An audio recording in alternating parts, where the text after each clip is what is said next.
Šport je dôležitý pre zdravie každého z nás.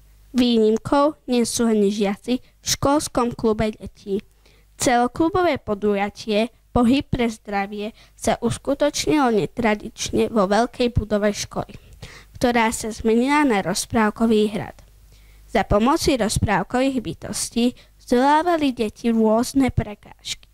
So zbieraním kľúčov za jednotlivé aktivity vyslobodili princeznú uväznenú vo veži. Netradičnou olympiádou plnou zaujímavých aktivít sa deti rozlúčili so zimou. Slniečko im pritom krásne svietilo.